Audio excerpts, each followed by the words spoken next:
গত 12 মে বাংলাদেশের দর্শনা ও ভারতের গেদে সীমান্ত দিয়ে ভারতে প্রবেশ করেছিলেন ঝিনাইদহ ৪ কালীগঞ্জ আসনের এমপি আনোয়ারুল আজিম আনার। বরাহনগরে পূর্ব পরিচিত গোপাল বিশ্বাসের বাড়িতে এক রাত থেকে 13 মে দুপুরে একটি গাড়িতে চড়ে বেরিয়ে যান আনার।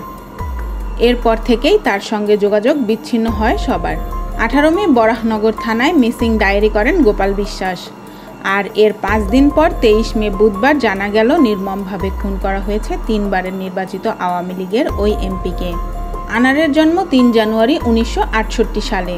পেশায় ব্যবসায়ী আনার আওয়ামী লীগ কালীগঞ্জ উপজেলা শাখার সাধারণ সম্পাদক। দ্বাদশ জাতীয় সংসদ নির্বাচনে তিনি তৃতীয়বারের মতো এমপি নির্বাচিত হন।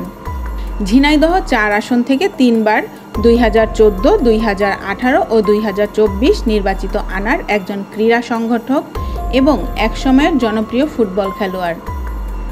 ছাত্রজীবন থেকে তিনি বঙ্গবন্ধু শেখ মুজিবুর রহমানের আদর্শ নিয়ে রাজনীতিতে শুরু করেন। স্থানীয় পৌরসভা নির্বাচনে কাউন্সিলর হিসেবে ভোটের রাজনীতি শুরু করেন তিনি। এরপর বিশাল ভোটের ব্যবধানে উপজেলা পরিষদ নির্বাচনে জয়ী হন আনার। সবশেষ জাতীয় নির্বাচনগুলোতেও তিনি জয়ের ব্যবধান দিয়ে জনপ্রিয়তার স্বাক্ষর রাখেন।